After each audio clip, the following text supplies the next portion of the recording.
Hello and welcome to the channel and another video. Today we'll be looking at the Hornby Sentinel, the 040 version, as they do an 060 version as well. This was in the Hornby sale / clearance on their actual main website, listed for $53.99 rather than being $108.99, so quite a good saving. So the one I picked up in the sale is R30009, the London Carriers International Sentinel Gene, in the blue livery. And then on Hornby's website you get free delivery over £50, so I've got free delivery on this, so that's always a nice little perk. So we'll get out of the box and have a quick look, see what you get. These are still in stock if you are interested at the time of filming. So this is the Sentinel class, and so a bit of information about the Sentinel, which is quite nice. It's quite nice to have a bit of information about the loco, so if you want to pause and read it, you can do. Also, you got your generic instructions, which you get with most Hornby locos, so a bit about general stuff, about running in, and then I'm guessing it's going to be about lubrication, yep, and body removal, and then your DCC fitting, because it's a DCC ready model. I think this is a 4-pin socket loco. A bit about getting the body on off, and yeah. And then you've got your detail bag, so these can go where your couplers go, and so it's quite nice if you don't want the couplers, and you can put them in and make the loco look a bit more realistic. And there it is. So like I said, this is in the London Carriers International blue livery, and this was based in Kent, I believe, when it had this at Paddock Wood. It's an era 8 loco, so it's sort of 1980s to sort of late 1990s sort of era.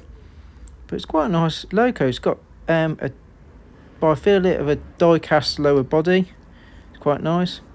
Couplings are metal, not sprung, but they seem to be metal. And then the railings, they seem to be metal as well. So some nice little features. So yeah, we'll have a closer look now of it at the layout. So here's the loco now in the signs on my little layout.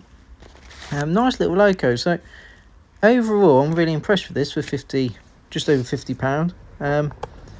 It's got quite a nice detailing. So you've got sort of the wasp striping, like the grey and black version of it on the front and the back.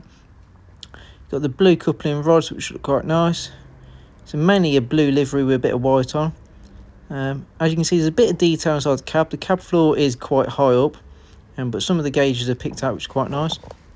The lights are just painted on. That's a bit of a downside, but quite nice to have working lights on it. But we'll see how I get on with it. So it has a 3-pole motor.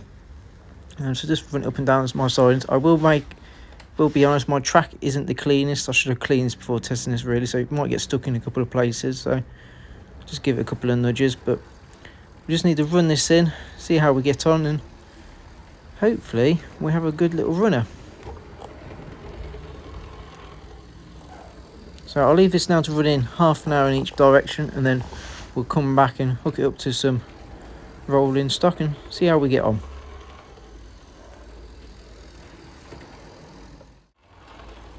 So it's had half an hour now in both directions, and seems to be running in really nicely. Doesn't seem to have any problems with the points, which is always a nice sign to see with a loco with such a small wheelbase. So I'll hook it up to this little rake of vans and wagons. So we'll reverse it in. And as you can see, can control this quite nicely, going quite slow. And just make sure the coupling is at the right height, and that's coupled on nicely. So we'll just go around the layout and see how we get on. This is a very small layout. The curves are actually tighter than radius 1, which is part of the reason why I bought this logo. Oh, I've got it stuck. That's my issue. That's on the power clip. It sometimes gets loose. But there's this demonstration of the slower speed. Absolutely lovely, especially as it's got the blue rod, so you can see it going nice and slow. So yeah, like I was saying, this is tighter than radius 1, which is part of the reason why I wanted this loco, because 040s are an absolute perfect loco for this layout. And as you can see, it's handling that load with no issues. It might slow down on the tight spots on the curves, the really tight bits, but and then speed back up on the straights like all my locos seem to do, which is fine. But we're having no issues whatsoever, especially over the points, which is really nice to see. Sometimes the 040s get a bit stuck on them points, but no issues at all. So what we'll do now, we'll try and reverse the loco and the goods, and we'll put it into the sidings, into the coal merchants, which is there, and just see how well and controlled we can do this. So reversing now. I'll try and get it nice and slow. See how well we get on over that point at a slow speed. That'll be quite interesting to see. And it's had no problems at all. Didn't stop at all over the point. So really impressed. And as you can see, didn't stop, and we're nicely into the siding with all 4 wagons. So yeah, really impressed. I mean, I wouldn't pay almost £110 for this brand new. But for £55, I think basically you can't go wrong, can you? And then we're just coming around now with a different load. Nice and slow speed, absolutely lovely to see. And especially with the coupling rods, because it looks slightly different. So yeah, really impressed with this loco. I hope you've enjoyed the video. If you are on the market for a Sentinel, and this is sort of the right sort of era for you, then I'd fully go for it. I think it would look really good with a bit of weathering, just to dull down the brightness of the blue.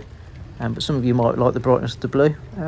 But overall, I think for £50 odd, it's a really nice loco. For full price though, I'd like some working lights. I think that would look really good. But overall, can't really complain. So yeah, thanks for watching, and hopefully see you on the next one. Cheers for now.